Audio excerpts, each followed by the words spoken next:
Yung ganda gabi po. At syempre, yan, nandito na naman tayo sa ating cooking session. Yan.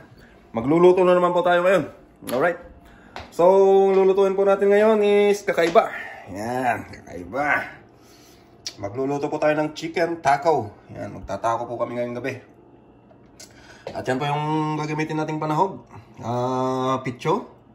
Siyempre, gagamit tayo ng black pepper, crushed chili, salt, paprika, tomatoes, pipino, and then ang ating tortilla, tsaka po sibuyas na pula, at tsaka bawang. Yan.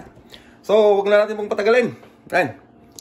Huyawain ko lang po itong mga ating mga iluluto, and then proceed na po tayo. Okay? Thank you. Kita-kits po ulit tayo mamaya. Okay, welcome back. So, ayan na po yung ating mga lulutuin. Nahiwa-hiwa ko na po yung ating manok, mga chicken breast ng 5 strips. Yung pong kamatis na dice, pipino, kumuha lang po ako ng konti na dice na. And then yun pong ating sibuyas, dice na rin po. Okay, yan po yung ating bawang sibuyas.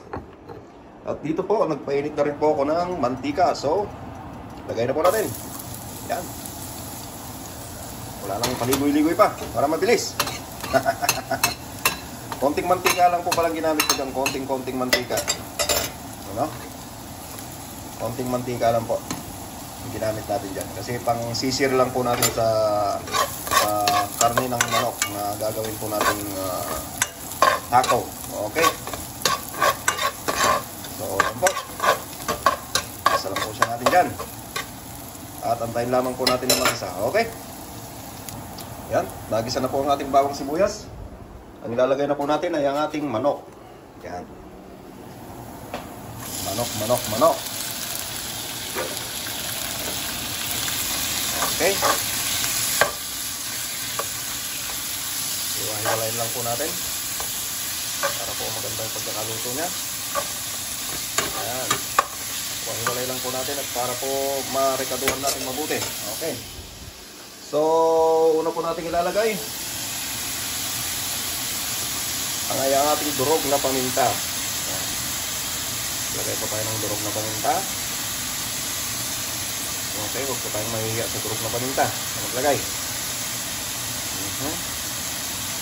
Yan. At ang pangalawa po natin ilalagay. Ano lang po ito. Ini particular order. Okay. Ang ating pong chili. Crushed chili. Yan. Okay. Tapos, susunod naman po ay ang ating paprika. Ayan. Yan po natin ang paprika. Any particular order po ito kung anong gusto nang unahin o anong gusto nang ihuli. Yan. Okay. Tapos po natin lagyan ng paprika. Siyempre, lagyan na po natin yan ng asin. Yan. Asin po ang pang titinda natin. Yan. Okay. So ngayon, halu-haluin lang po natin yan. Hanggang po sa ma-sear ang ating manok. Yan. Hanggang po sa maluto. Ganyan lang po siya. Okay. Alright.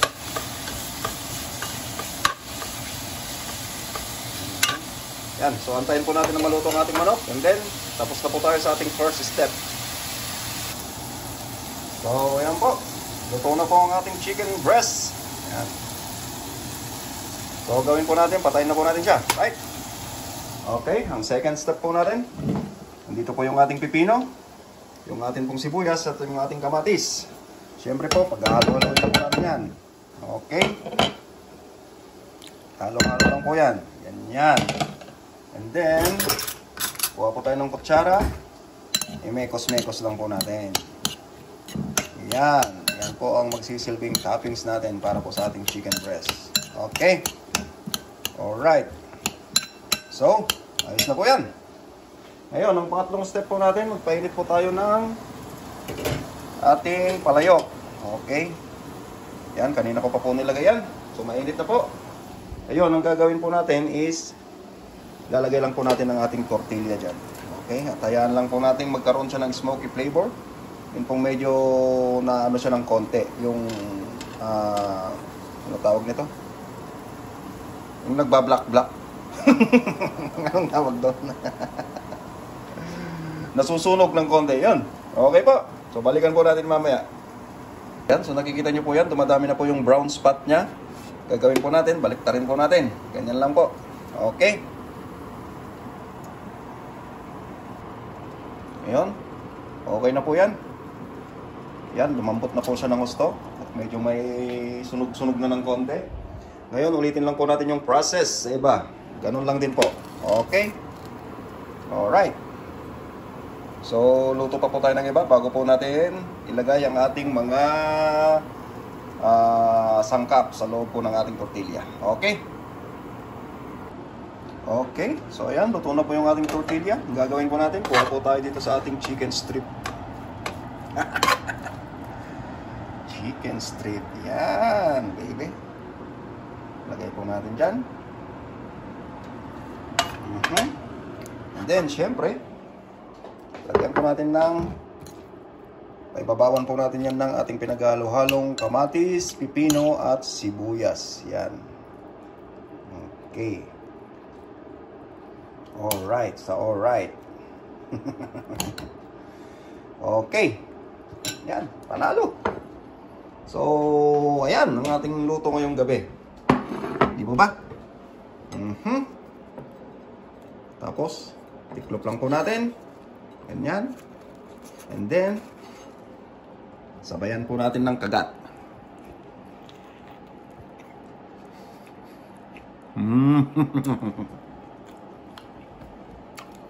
Anyway, pwede nyo po pala siyang lagyan ng kahit na ano sa ibabaw niya. Pwede nyo po siyang lagyan ng mayonnaise. Yung mga dressing po na gusto nyo. Okay? Sa akin po kasi mas gusto ko to. Mas natural.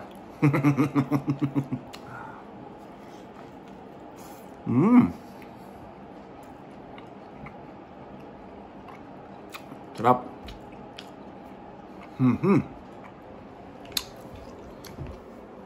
So, yan po yung video natin yan. No? Hanggang sa susunod po ulit. Kung nagustuhan nyo yung mga video natin, likes po kayo, subscribe, and then araw-araw po tayo may mga content, okay? Maraming salamat po, maraming thank you!